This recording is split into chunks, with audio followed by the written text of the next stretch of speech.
Depois que a gente viu um pouco sobre emoções, necessidades emocionais e sobre como isso se relaciona com a nossa fé, eu achei importante falar um pouquinho sobre como essa compreensão sobre emoções, sobre as nossas emoções e as emoções em geral, com relação à vida cristã, se relacionam com a forma como nós lidamos com o sofrimento do outro.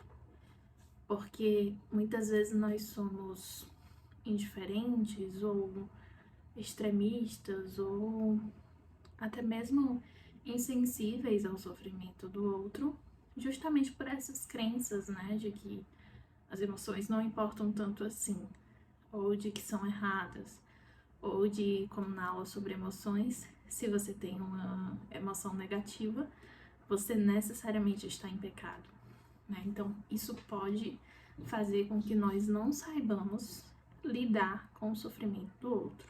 Se nós temos essas crenças sobre emoções, nós vamos jogar esse peso também sobre as pessoas que nós tentamos ajudar. E na vida cristã a gente sabe que nós somos chamados a aconselhar, encorajar, discipular muitas pessoas. Então nós estamos sempre em contato com o sofrimento do outro. Se nós somos engajados na igreja, né, nós temos contato com o sofrimento do outro.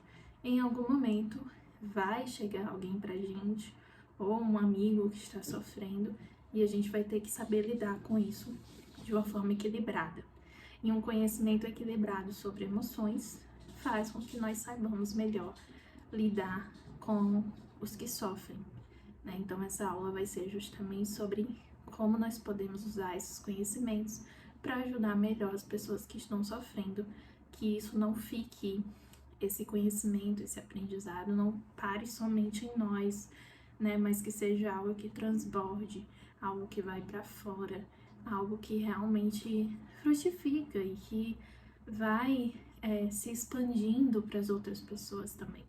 Então eu espero que esse conhecimento sobre emoções que você adquiriu provavelmente com as aulas, ele realmente não pare só em você, mas que ele sirva para abençoar outras pessoas, para abençoar pessoas à sua volta, para consolar, para acolher e para lidar melhor com o sofrimento delas também, não só com o seu, tá? Então, eu vou começar com as coisas que você não deve fazer ao ajudar os que sofrem. Vou seguir a linha desse livro aqui, do Dave Fuhrman, Lado a Lado, Como Amar Aqueles que Estão Sofrendo. Ele é da editora Fiel. Eu vou deixar o link aqui também. Esse livro é incrível, porque o Dave Fuhrman, ele tem uma deficiência. Ele tem uma doença que afeta os braços e as mãos, se não me engano. Então, ele não tem muita força nos braços e ele depende muito que a esposa dele ajude, que outras pessoas ajudem. E ao longo da vida e da busca do diagnóstico do diagnóstico da doença dele, ele ouviu muitas coisas de cristãos que não ajudaram ele. Então, o livro ele começa falando, né, realmente como eu posso amar as pessoas que estão sofrendo. Ele conta um pouquinho da história dele. Mas aí tem um capítulo que ele fala, não faça essas coisas. E aí ele vai falar os 10 mandamentos de coisas para você não fazer quando você tá tentando ajudar alguém. Então a gente vai seguir por essa via de que não fazer, né? E algumas coisas até já foram citadas aqui. Mas, continuando na história do Dave Fuhrman, né? Isso acontece muito com pessoas que sofrem na igreja e buscam ajuda, ou que os outros sabem e vão tentar ajudar, de as pessoas chegarem tentando ajudar e acabarem piorando o sofrimento do outro. E eu acredito que muito disso vem da nossa própria impaciência de lidar com o sofrimento, de aceitar sofrimentos que a gente não consegue controlar. Então a gente fica querendo dar a solução mágica para a pessoa, a gente fica querendo descobrir logo, e isso vai cansando a pessoa, estressando.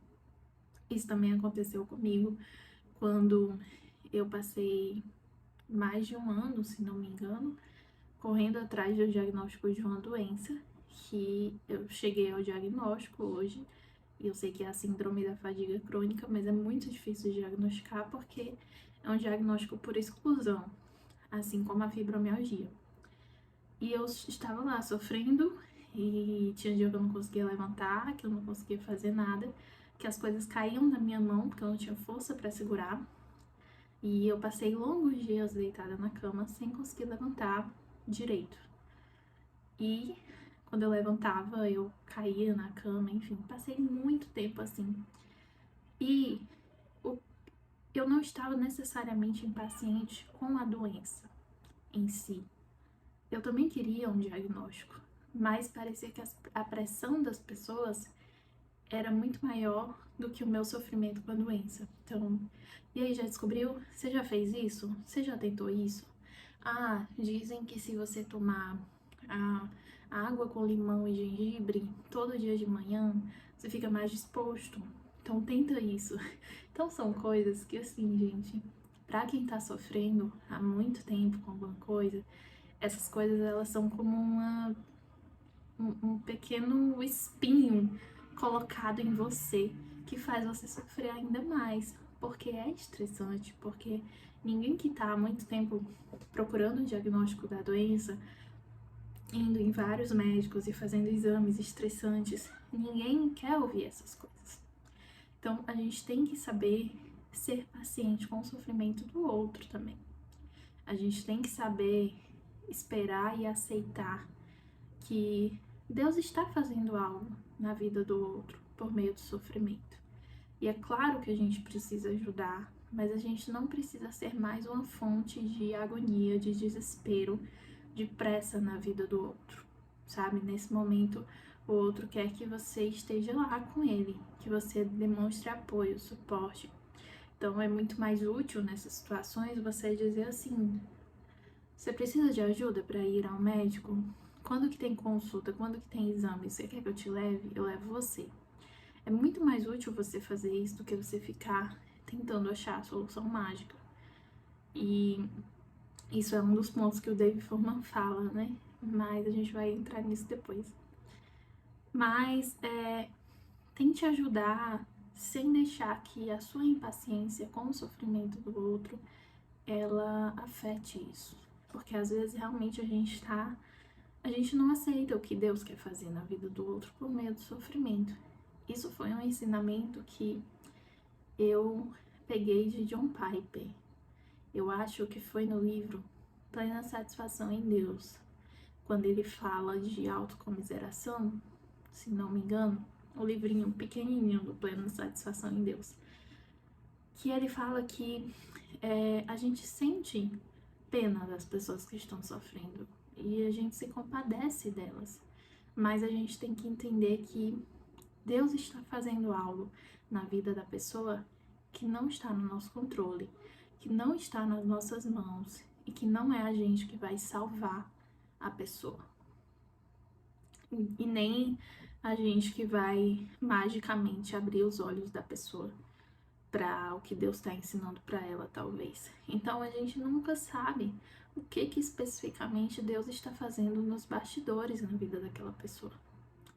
Por isso não é bom a gente presumir coisas que a gente não sabe e não é bom a gente tentar apressar esse processo no sentido de ficar realmente ali sendo alguém que vai gerar mais estresse e mais ansiedade na vida da pessoa que sofre.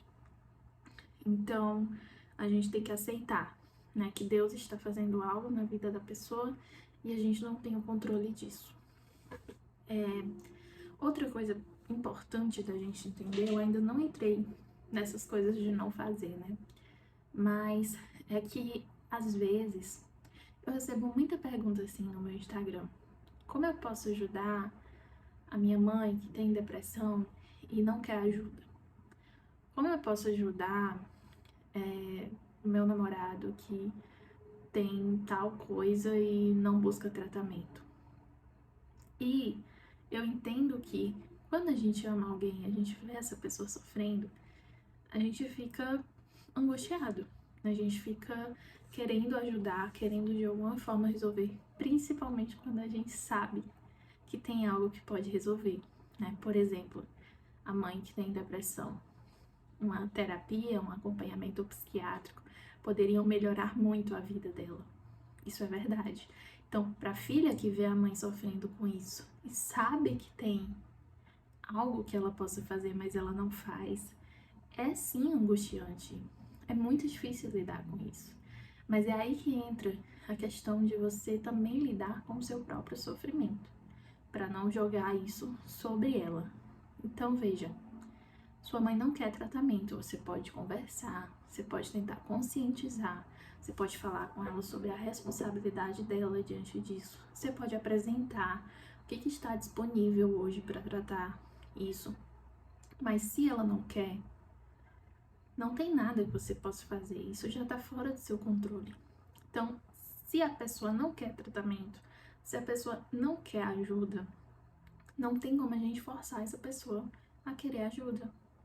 Principalmente se é uma pessoa adulta, responsável, é uma pessoa que dá conta da própria vida. Então, são escolhas que a gente faz. E a gente sabe que às vezes as pessoas fazem escolhas que a gente não concorda, mas a gente tem que respeitar. Então, é muito difícil respeitar que alguém escolha não ser ajudado. Mas a gente tem que entender que isso é uma escolha da pessoa e que é responsabilidade da pessoa. Pra gente também não se sentir culpado, né? Porque, nossa, eu não tô fazendo mais pela minha mãe. Mas se você quisesse fazer, ela ia aceitar? Ela aceita a sua ajuda? Porque se ela não aceita, isso é responsabilidade dela, né? Então não tem como forçar as pessoas. E isso diz muito pra gente também sobre aceitar as coisas que estão fora do nosso controle. Sobre lidar não só com o sofrimento do outro, mas com o nosso próprio sofrimento. De não controlar as situações, né? Que muitas vezes é um sofrimento de não ter o poder que Deus tem, de realmente estar no controle de todas as coisas. E tem um limite pra gente como seres humanos. E esse é o limite. Até que ponto eu posso ajudar alguém que não quer ajuda? Esse é o limite. Você tentou, você conversou, você tentou conscientizar, a pessoa não quis ajuda. Esse é o seu limite como ser humano. Esse é o momento de você parar e entender que o outro não querer é responsabilidade dele. O outro querer continuar com o sofrimento é responsabilidade dele, sobre a forma como ele lida com o próprio sofrimento. Claro, eu estou falando de pessoas aqui que estão com as funções cognitivas ok, funcionando, que estão com uma sanidade, estão com um julgamento crítico ok. Então, não são pessoas que têm doenças que têm, por exemplo, um Alzheimer, vamos usar o exemplo aqui, que é uma pessoa que já está com as funções cognitivas muito debilitadas, e nem sempre ela tem capacidade de fazer essas escolhas sobre a própria saúde. Aí sim, a família vai, né, chegar e fazer essas escolhas. Mas falando de pessoas adultas, responsáveis, que estão com um nível de sanidade mental ali equilibrado, então pronto, essa pessoa fez a escolha dela, a gente tem que aceitar, por mais duro que seja, e é uma questão também de aceitar que nós não somos Deus, que nós não controlamos, que não somos nós que vamos salvar a pessoa do sofrimento, que nós não somos super-heróis. Então, às vezes, a gente tem um pouco essa síndrome do Superman, eu gosto de falar assim. Eu nem sei se existe realmente essa síndrome, mas deve existir, hoje em dia tem síndrome de tudo. Mas é isso de você achar que vai salvar as pessoas do sofrimento dela. E você não vai.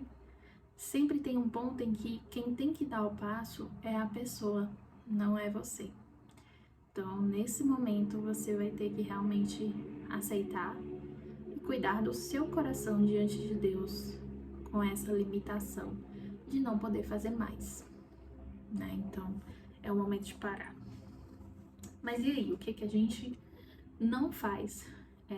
Eu já falei de algumas coisas nas outras aulas, E nessa eu também já dei uma certa ideia, mas considerando o que a gente viu sobre emoções, sobre até as emoções negativas e sobre o próprio sofrimento de Jesus e o que isso significa pra gente, né, já dá pra ter uma ideia. Mas eu acho que é muito importante o ponto de não dizer pra pessoa não chore. Porque, pensa, de acordo com o que a gente conversou, as emoções, até as negativas, elas têm funções. E elas não são necessariamente ruins ou pecaminosas. A gente precisa delas. E aí imagina que alguém passou por uma situação triste. Alguém, vamos usar o exemplo do pai de família de novo que perdeu o emprego. Ele perdeu o emprego, ele tá preocupado com como ele vai sustentar a família e ele chega pra você chorando. Aí você diz pra ele, não chore, porque Deus tá no controle de todas as coisas. Por que a gente tem essa ânsia de não querer que as pessoas chorem? De ter esse impulso de dizer, não chore. Como se chorar fosse uma coisa ruim. Como se sentir tristeza fosse uma coisa anormal, errada e às vezes até mesmo pecaminosa. E não é. Demonstrar tristeza faz parte da gente viver em um mundo caído, onde as coisas acontecem da forma que a gente não queria, onde as coisas acontecem por causa do pecado, onde coisas realmente ruins acontecem com a gente. Então, chorar é uma reação normal ao efeito que o pecado causou no mundo, nas outras pessoas, em nós mesmos. Então, você dizer para a pessoa não chore, você está dizendo que ela não pode expressar as emoções dela diante de um mundo que realmente é caído, que realmente situações tristes acontecem e que realmente exigem que a gente chore. Então, às vezes, o anormal é você não chorar diante de uma situação triste. É você não estar triste quando uma situação triste acontece. Então, não diga para a pessoa não chorar quando ela estiver sofrendo. Diga para ela, pode chorar, tá aqui meu ombro, eu te abraço, vamos chorar junto. Isso que é você saber receber bem uma pessoa que está em sofrimento. Né? E você dizer, não chore, a gente diz muito isso para as crianças já, né? As crianças já crescem achando que chorar é errado. E às vezes o choro da criança é até legítimo. Né? Pensa comigo, a criança foi para o hospital, ela levou uma injeção que doeu. Aí ela chora. Aí você diz, não chora. Mas peraí, ela acabou de passar por uma situação estressante, de tristeza. Não é que é um choro pecaminoso. Ela tá chorando porque doeu. E nesse mundo caído, as coisas doem. E quando dói, a gente pode chorar sim. Então a gente já cria as crianças de forma a pensar que a tristeza é uma coisa errada. Porque a gente diz para elas não chorarem, não ficarem tristes. No lugar da gente dizer assim, pode chorar, eu tô aqui com você, eu vou te acolher. Ou de dizer, eu sei que essa situação é triste, eu também ficaria triste.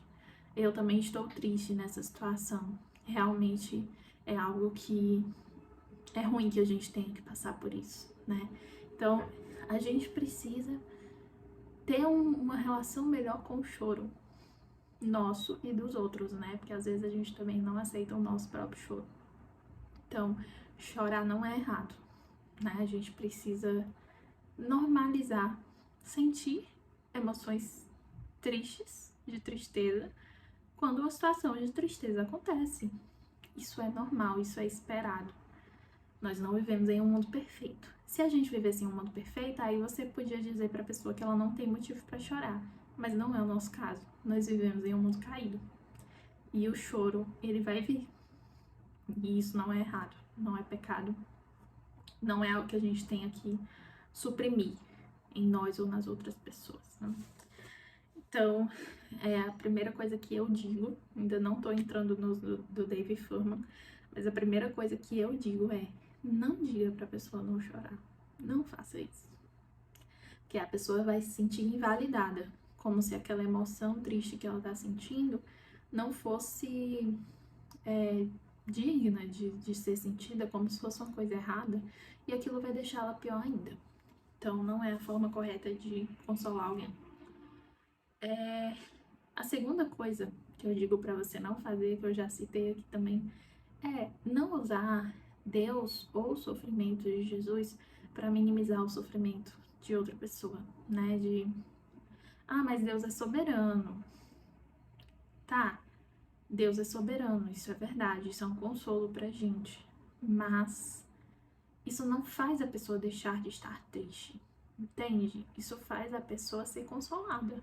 Mas ela tá triste e é consolada por Deus. Ela continua sentindo as tristezas, as aflições desse mundo.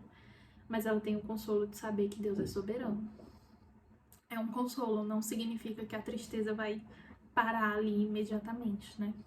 Então a gente não pode exigir isso das pessoas. E usar o sofrimento de Jesus para comparar é aquela coisa que eu falei na outra aula, né? De Jesus sofreu mais do que você. O que é o seu sofrimento perto do sofrimento de Jesus? Gente, Deus não faz isso com a gente. Jesus não faz isso com a gente. Não foi para isso que ele sofreu. Ele sofreu justamente para a gente poder se achegar a ele em sofrimento e encontrar consolo. Né? Então não foi pra gente jogar na cara dos outros que o sofrimento dele foi maior e que por isso o sofrimento do outro é inválido ou é pequeno. Então não use isso para invalidar o sofrimento dos outros, tá? Quando você faz isso, você tá sendo muito mais amigo de Jó do que um exemplo do que Deus, do que Jesus faria e faz com a gente no nosso sofrimento. Então, são essas duas coisas que eu queria deixar para iniciar. Agora, entrando no livro do Dave Furman, do que ele fala para não fazer, né? E que eu concordo demais e que eu também passei na pele ao longo de muitos diagnósticos de muitas doenças, que eu também ouvi muita coisa ruim ao longo disso, infelizmente, de cristãos. Mas a gente sempre tá procurando melhorar, né? Então, o que o Dave Furman, nesse livro aqui, lado a lado, fala pra gente não fazer. Primeiro, não seja o doutor Saratudo. O doutor Saratudo é justamente aquela pessoa que toma água com limão todo dia de manhã, você vai ficar boa. É só você... Eu não sei, é tanta mistura louca que eu não sei nem o que eu vou usar aqui pra dar exemplo. A minha tia tinha esse problema e aí ela tirou o açúcar e resolveu 100% o problema. E a pessoa tá aí, ó, procurando um diagnóstico de uma doença há um tempão. Ou ela tá sofrendo com dores crônicas há um tempão. Ou ela tá passando por um sofrimento que é psicológico. E você quer encontrar a fórmula mágica, realmente, pra salvar aquela pessoa que vai... Eu sei o que pode te salvar. É só você tomar isso aqui. Gente, muita gente me disse isso sobre a fadiga. Muita gente me deu misturas doidas, remédios nada a ver. Toma vitamina C. Vitamina C vai te deixar forte. Ai, meu Deus.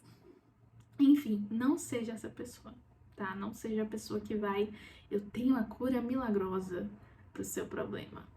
Porque isso adiciona mais estresse, mais sofrimento a quem já tá há um tempão ali com os médicos, tentando investigar. Então você não sabe o que a pessoa tá passando para investigar, né? Ela tá fazendo 1000 exames e você quer resolver o problema dela com limão e gengibre. Não seja essa pessoa, tá? Não seja o doutor Saratudo, que tem uma resposta para tudo, uma receita para tudo, a fórmula mágica para tudo. Segundo, não entre no jogo da comparação. Isso aqui é péssimo, né? Que a pessoa vem falar pra você: eu tô muito triste porque a minha tia tá com câncer. Nossa, menina, mas eu passei por isso. A minha mãe teve câncer. E mãe é mais próximo do que a tia, né? Então, assim, eu sofri mais do que você. Aí, eu tô muito triste porque eu descobri um diagnóstico de algo do meu filho. Nossa, mas a fulana descobriu um diagnóstico tal, que é muito pior que o seu. e ela tá lá, vivendo e tá bem. Ou então você dizer, né? Não, mas eu também passei por isso. Então eu sei o que você tá sentindo. Eu sei que às vezes quando a gente fala, eu sei o que você tá sentindo, a gente fala na melhor das intenções, que é pra pessoa se identificar com a gente, né? Mas veja bem, cada pessoa sente o sofrimento, mesmo que sejam situações parecidas, cada pessoa sente isso de forma diferente. Então, a mesma doença em duas pessoas vai gerar reações diferentes, porque são pessoas diferentes. São pessoas que viveram de forma diferente, que tiveram uma infância diferente, tiveram pais diferentes, que ouviram coisas diferentes ao longo da vida, que foram criadas em um ambiente diferente, têm uma personalidade, uma mentalidade diferente. Então, não tem como você dizer, eu sei exatamente o que você está passando. A gente nunca sabe exatamente o que o outro está passando, porque o outro tem a própria experiência de vida dele, a própria individualidade. Então você pode dizer que você passou por uma coisa parecida e você pode ajudar dizendo como você lidou, talvez. Olha, eu lidei assim, mas é a minha experiência, então a sua experiência é diferente. Então não fica se comparando, não fica tentando comparar o seu sofrimento com o sofrimento do outro, porque o sofrimento do outro, mesmo que você tenha passado por algo parecido, é uma coisa única, é uma coisa dele. Então não tenta comparar essa experiência do sofrimento, tá? São coisas diferentes. Não faça da dor a identidade de quem sofre. Essa é a terceira. Por quê? Muita gente, quando sabe que alguém tem um problema, vamos usar um exemplo aqui de depressão. Você tem uma amiga que tem depressão. Aí toda vez que você vai falar com ela, o assunto gira em torno da depressão. Você já começa falando da depressão. Vamos tomar um café, vamos. Aí você só quer falar da depressão dela. Não tem outro assunto. Tudo gira em torno disso. Eu sei que você quer ajudar. Eu sei que você quer demonstrar que você se importa. Mas pergunta sobre isso, pergunta como é que tá e tal. Pode perguntar, mas lembra que existem outras pessoas outras coisas que podem te vincular a essa pessoa. Existem interesses em comum, existem coisas que vocês podem fazer juntas. Existem outras coisas para falar. Aquela pessoa, ela não pode ser resumida na depressão, porque às vezes é uma pessoa que já tá muito lá dentro. Então ela precisa ser tirada para fora, às vezes ela precisa de uma distração, às vezes ela precisa de um tempinho para não pensar na depressão dela. Às vezes ela precisa conversar sobre isso e você pode perguntar se ela quer conversar sobre isso. Mas não resuma a pessoa ao sofrimento dela. A pessoa, ela é muito além de um transtorno mental, de um sofrimento, de uma doença. Existem outras coisas sobre essa pessoa, tá? Então, seja um amigo comum, normal, que faz outras coisas com a pessoa, que tenta ter esses assuntos de interesse em comum e que, claro, se preocupa com o sofrimento, mas não faz desse sofrimento o centro de toda conversa, o centro de toda saída, de todo encontro, tá? Isso não é legal. Quarto, não prometa libertação agora. Isso aqui é o famoso pessoal do vai dar certo, né? O vai dar certo eu deveria colocar como uma coisa específica. Que a pessoa tá lá sofrendo, aí ela desabafa com você, aí ela conta um monte de coisa que ela tá passando e você diz, vai dar certo. Deus tá no comando, Deus tá no controle. Pronto, a tristeza do outro sumiu. Magicamente, tudo se resolveu porque você disse que ia dar certo. Gente, esse vai dar certo. Às vezes ele é, de novo, né, como um espinho que cutuca a pessoa e faz ela sofrer mais. Porque às vezes ela tá há muito tempo esperando dar certo. Às vezes é algo que não vai dar certo. Às vezes é algo que vai acompanhar ela a vida toda. É algo que não tem uma resposta rápida, não tem uma cura rápida. É algo que não tem um tratamento específico. E aí você dizer, vai dar certo. Como se isso fosse uma coisa muito simples de lidar. Como se fosse só a pessoa pensar, não, vai dar certo. Agora meu sofrimento se consertou. Né? Que a gente tem mania de querer consertar o sofrimento do outro. Então, não seja essa pessoa, tá? Não prometa a pessoa que não, mas Deus vai te libertar. Deus vai te dar a cura. Tenha fé que Deus vai te dar a cura. E a gente pode sim acreditar na cura de Deus, mas ter fé também é saber que Deus continua sendo bom, mesmo quando Ele não traz a cura, mesmo quando o sofrimento persiste, mesmo quando a doença continua e é crônica. Ainda assim, nós somos chamados a ter fé em Deus e ainda assim Deus continua bom. Então, ter fé não é achar que Deus vai magicamente livrar a gente de um sofrimento. É saber que mesmo em meio ao sofrimento, Ele está lá com a gente. Ele vai dar graça pra gente para suportar o sofrimento. Então, não prometa à pessoa que se ela tiver fé, ela vai ser curada. Porque aí, quando a pessoa não é curada e é uma coisa que é crônica, ela vai se culpar muito, porque eu não tive fé suficiente. E aí ela vai piorar, o sofrimento dela vai ser muito intensificado pela culpa que você ajudou a causar, dizendo que se ela tivesse mais fé, ela seria curada. Então nós não podemos prometer coisas que Deus não prometeu para as pessoas. E às vezes Deus não promete essa cura para uma doença. A gente promete e cria na pessoa uma expectativa irreal, uma expectativa que só vai gerar mais sofrimento. Então não seja a pessoa que promete libertação.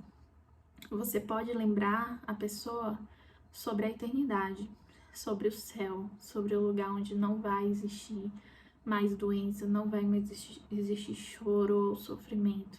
Você pode fazer isso, mas você prometer cura, libertação agora nesse mundo é uma coisa muito pretensiosa de se fazer, porque a gente não sabe se Deus pretende fazer isso, se Deus pretende curar ou não. Então a gente não pode presumir que sim, Ele vai curar, você só precisa ter fé. Aí a gente coloca um peso muito grande sobre a pessoa que está sofrendo, né? Então não vamos fazer isso. Quinto, não encoraje a pessoa a apenas seguir em frente. A pessoa te conta, por exemplo, uma mãe que perdeu o bebê. Ela teve um aborto. Aí você chega pra ela e fala: "Ah, mulher, mas assim, que bom que foi cedo, né?" Isso é real. Eu conheço casos assim. Que bom que foi cedo, né? Você perdeu cedo e bola pra frente, vamos fazer outro. Daqui a pouco você engravida de novo. E vamos seguir em frente, vai dar certo. Gente, a pessoa perdeu um filho. Ela perdeu o bebê dela. Pra ela, aquilo é um luto, ela tem que viver o luto. Você não pode simplesmente dizer para a pessoa: bola para frente, esquece seu sofrimento, esquece sua tristeza, finge que não existiu, finge que não aconteceu. Nossa, isso é uma das coisas mais terríveis que a gente pode fazer com o outro. Então não seja a pessoa que vê o outro sofrendo e diz: não, só segue em frente. É isso aí mesmo, a vida é assim, segue em frente. Se você for a pessoa que vai dizer isso, é melhor você nem dizer nada. Melhor você nem chegar perto do que você chegar para dizer isso. Então, não seja essa pessoa. 6. Não faça inquisição. Chegamos aqui nos amigos de Jó, né? Os amigos de Jó que ficam assim: mas será que não foi um pecado que você cometeu? Nossa, amiga, você sofreu um acidente, mas você estava sem segurança? Mas você fez isso aqui no seu carro? Você verificou o óleo do carro? Você fez tal coisa no carro antes? Você tinha feito a revisão? Cara, a pessoa sofreu um acidente. Ela tá sofrendo as consequências disso. Ela pode ter perdido alguém por causa disso. Ela pode ter perdido movimentos do corpo. E aí você tá querendo encontrar onde que foi o erro dela. Como você acha que isso vai de alguma forma melhorar o que a pessoa tá sentindo? Então, não faça isso, não seja essa pessoa. Nossa, mas você tá com depressão, tá tomando medicamento? Mas será que é porque você não tá, assim, deixando de confiar em Deus? Gente, não façam isso com as pessoas, por favor. Fazer inquisição é isso, né? É você chegar para julgar a pessoa e querer destrinchar a vida dela para encontrar onde foi que ela errou, qual foi o erro que ela cometeu para causar isso. E quando o sofrimento está instalado, de que adianta a gente procurar isso? Não adianta. A gente só tem que estar lá e cuidar da pessoa, porque a gente não pode presumir que foi tal coisa. É Deus que sabe o que foi, a gente não sabe. Então, é o nosso momento de aceitar nossa finitude também, nossas limitações. Nós não somos oniscientes. Deus que é. Então, não tem como a gente presumir que a gente vai achar o grande erro da pessoa, né? Então, não vamos fazer isso. 7. Não seja hiperespiritual. No livro, o Dave dá o exemplo de uma mulher que diz assim: seu filho, você perdeu seu bebê, mas que bom, porque ele está com Deus agora. Que bom. Gente, eu entendo a questão de a gente querer dar esperança para a pessoa, a gente querer consolar, mas você dizer que é bom que a pessoa perdeu um bebê é você justamente ignorar os efeitos da queda nesse mundo. Se não existisse pecado, se não existisse a queda, nós não sofreríamos com essa questão. O aborto não existiria, mulheres não perderiam seus bebês. Isso simplesmente não aconteceria. Então, perder um bebê é algo triste, sim, ela tem que chorar por isso. Porque é uma coisa que é consequência do pecado. Não tem como a gente olhar para algo que é consequência da queda, a morte, o câncer, o aborto, e dizer: graças a Deus, que bom. Não, isso é algo ruim, isso é algo que a gente se lamenta e que faz a gente ansiar, sim, pela volta de Cristo, onde todas as coisas serão reconstruídas. Mas não tem como a gente dizer que bom para essas consequências do pecado. Então, não seja hiperespiritual ao ponto de querer espiritualizar as coisas, tornando tudo extremamente positivo, tá? Ser espiritual não é isso. É a gente também reconhecer os momentos de ver lados negativos da coisa e de se lamentar muitas vezes. A gente perdeu essa coisa de se lamentar, né? A gente acha que lamentar é se vitimizar, é autocomiseração, é falta de gratidão a Deus. E a gente tem um livro inteiro na Bíblia de lamentações. Então, a conta não bate, né? Deus não proíbe que a gente se lamente. Ele não quer que a gente murmure. Isso é diferente de se lamentar. São coisas diferentes. Então, lamentar pelo pecado no mundo, pelo sofrimento, pelos efeitos da queda, não é errado, tá? E a gente precisa saber lidar com isso com relação às outras pessoas. 8. Não entre no jogo da indiferença. Porque ele diz assim, né? Ah, você leu tudo isso aqui, e aí, sim, eu anotei num post-it, que era só pra ter uma colinha aqui pra vocês. Que ele diz assim: depois de ler tudo isso, você pode até pensar: ah, eu tô insegura agora, eu não sei o que fazer. Se eu não posso fazer nada disso, então não vou fazer nada, não vou nem falar com a pessoa. E a indiferença também é uma coisa ruim. Porque se nós temos amigos que estão sofrendo, é interessante a gente chegar assim, pelo menos para demonstrar algum tipo de apoio. Então, não seja indiferente com o sofrimento do outro só porque você não sabe como lidar. Você pode só chegar perto e estar ali com a pessoa. Eu lembro que quando eu era adolescente, eu tinha uma amiga da escola que a mãe dela faleceu. E aí eu me propus a ir pra casa dela, eu fui pro velório e eu me propus a ficar com ela na casa dela. Eu perguntei se ela queria e ela disse que sim. E eu passei a noite inteira com ela na casa dela. A gente foi a noite toda, eu só fui embora no outro dia. E ela passou os próximos anos da vida dela me agradecendo sempre por esse dia, porque não tinha ninguém para se propor a estar ali com ela. E, gente, eu era adolescente. eu não sabia o que fazer, eu não sabia como lidar. Eu já tinha perdido minha avó, meu avô, mas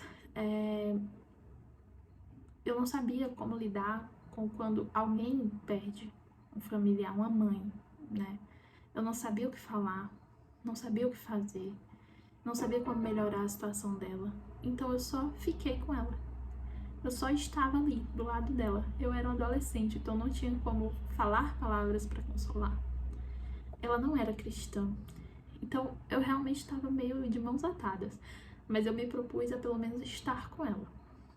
E ela me agradeceu isso por muitos anos, os anos que a gente teve contato. Ela sempre lembrava disso. Ela disse que isso foi muito especial, isso que eu fiz, só porque eu tava lá. E eu não falei nada. Eu só estava com ela. Então, às vezes, o que a gente precisa é isso, é só estar. É só dizer, eu estou aqui e de fato estar. Porque às vezes a gente diz, vai ter um próximo ponto sobre isso também, né? Mas a gente diz, se precisar de qualquer coisa, me fala. Aí a gente some. E assim, pra quem tá sofrendo, é muito difícil chegar e pedir ajuda, né? Então, nesse dia, eu simplesmente me ofereci. Eu disse, eu vou passar a noite com você. E aí você pode perguntar, você quer que eu fique aí com você? De uma forma específica. Isso é o próximo ponto. Ponto 9. Não ofereça ajuda generalizada. Que é justamente isso de, se precisar de qualquer coisa, me fala. Isso, às vezes, é só um clichê. É só um... precisando, eu tô aqui. Isso é bom, porque a pessoa sente que, assim, não é pra gente deixar de fazer isso também. A pessoa sente que realmente tá. Se eu precisar de alguma coisa, eu falo. Só que pra quem tá sofrendo, é realmente difícil você chegar e pedir. E às vezes é cansativo você pedir. É estressante você pensar em pedir ajuda. Então, tenta ser a pessoa que vai ser mais específica em oferecer ajuda. Por exemplo, nessa situação de luto. Você quer que eu te ajude com as burocracias do velório? Você quer que eu te ajude com isso aqui especificamente? A mãe que tá no puerpério, você dizer assim, vou te mandar umas marmitas. Vai chegar aí na sua casa, umas marmitas para você passar por esse período. É muito melhor você fazer isso do que você chegar e perguntar ainda, ou dizer, se precisar de qualquer coisa, eu tô aqui. Mas é muito melhor, é muito mais pessoal a gente já pensar como é que eu posso ajudar a fulana. Então eu vou me oferecer para fazer isso aqui. E a gente já pensar em algo, né, que seja realmente algo que vai ajudar essa pessoa. No lugar de oferecer essa ajuda de, precisando me liga, que às vezes é só uma forma de falar e a gente some e a gente não tá lá realmente para a pessoa. E o 10º é não condene. Não condene as pessoas que estão sofrendo. Isso é bem amigos de Jó também, né? Mas Jó, tem certeza que tu não pecou? Tem certeza que, assim, eu acho que Deus tá te punindo por algo que tu fez, sabe? Porque não é possível sofrer tanto assim e não ser uma punição de Deus. Então, a gente faz isso às vezes com as pessoas, né? De condenar a pessoa pelo próprio sofrimento dela. E, às vezes, as pessoas têm realmente uma certa responsabilidade sobre o sofrimento delas. Isso é real, a gente não pode desresponsabilizar as pessoas. Mas, gente, no momento da dor, no momento do sofrimento, não é o momento de condenar. Não é o momento de fazer inquisição. Não é o momento de revirar a pessoa do avesso para tentar achar onde foi que ela errou. É o momento da gente chegar junto, consolar, chorar junto. Não sabe o que falar? Esteja lá para a pessoa. Não fala nada, mas esteja lá. Então, a gente tem que saber que existe um momento para tudo. Quando a pessoa está sofrendo, não é o momento da gente condenar ou tentar investigar. É o momento da gente acolher, consolar. Aí depois, a gente vai ajudando a pessoa a enxergar de uma forma diferente, a ter uma perspectiva diferente, a talvez tentar evitar que isso aconteça de novo. Sim, mas depois, o momento da dor, o momento do sofrimento, é um momento muito delicado. É o momento da gente cuidar. Existe tempo para tudo e a gente precisa saber qual é o momento de cuidar. E o sofrimento, ele demanda cuidado, ele demanda acolhimento. Então, acolha quem está sofrendo. Ouça no lugar de presumir coisas. Pergunte mais do que tente falar, presumir, achar a solução mágica. O segredo é realmente ouvir mais. Ouça mais, fale menos, abrace mais, esteja lá com a pessoa, ofereça a sua presença, ofereça a sua ajuda prática de posso lavar a louça, posso limpar a sua casa enquanto você cuida do seu bebê que está doente. Eu posso fazer comida para você quando você está no puerpério. Isso é uma ajuda prática, isso é uma ajuda que funciona. Isso é uma ajuda que vai fazer a pessoa se sentir amada e acolhida no sofrimento dela. Então, eu achei que essa ia ser bem rapidinha, essa aula, acabou que não foi. Mas tenham isso em mente quando vocês forem ajudar alguém, tá? Lembrem de usar todas as questões sobre emoções também para vocês e para os outros. E se você chegou ao final deste curso, me manda um feedback no Instagram. Aqui na plataforma eu acho que não tem muito onde eu ver os comentários, e aí acaba que eu faço as coisas, mas eu não sei a resposta das pessoas sobre o que eu fiz. Então me deixa um feedback no Instagram, manda um direct, não precisa postar se você não quiser, mas se você quiser postar um story assistindo uma aula ou falando como isso te edificou, ou só falar no direct mesmo, não precisa expor, mas eu queria realmente saber de vocês, né, como que isso chegou a vocês, as aulas, como que isso mudou alguma coisa, se mudou, se melhorou, se ajudou. Eu queria realmente esse feedback de vocês. Então, se você sentiu que foi útil, você achou que foi bom para você entender algumas coisas, então fala comigo lá no Instagram, manda mensagem, porque é bom ter essas respostas, né? Porque eu jogo e eu fico no escuro, assim. O que as pessoas acharam? Elas gostaram? Foi bom? Foi útil? Para eu saber, né? Se eu sigo por essa linha, eu continuo fazendo assim, porque tem muitos outros assuntos que eu quero abordar, que eu gosto de falar e que eu quero falar mais futuramente. Então, deixa seu feedback para mim, tá bom? Que isso vai me ajudar muito, tá? Então, é isso. Obrigada pela confiança de vocês, de terem assistido até aqui. Eu realmente espero que tenha sido abençoador, né? Foi uma forma que eu encontrei de alcançar pessoas que não conseguem, por exemplo, fazer terapia comigo, porque eu tenho um limite, né, de pacientes que eu consigo atender. E agora com o bebê chegando, que ele vai chegar esse mês, estou gravando isso em setembro, ele vai chegar nas próximas 2 semanas, provavelmente. Então, eu quero limitar ainda mais meu número de pacientes para, né, poder dar atenção a ele. Então, foi uma forma que eu encontrei de alcançar mais pessoas para além dos meus pacientes, né? Então, se foi bom para você, se alcançou você de uma forma positiva, me deixa seu feedback, tá bom? E obrigada pela confiança. Estamos aí nos próximos, talvez, falando sobre outros assuntos. Se vocês quiserem dar sugestões também, Larissa, eu quero uma aula sobre isso, fala sobre isso aqui. Aí eu vou tentando me organizar para fazer nesse sentido também, tá bom? Mas obrigada, que Deus abençoe todos vocês. Já tô aqui com a falta de ar da grávida de 38 semanas, que falou por 50 minutos sem parar. Mas Deus abençoe vocês. E até uma próxima, talvez.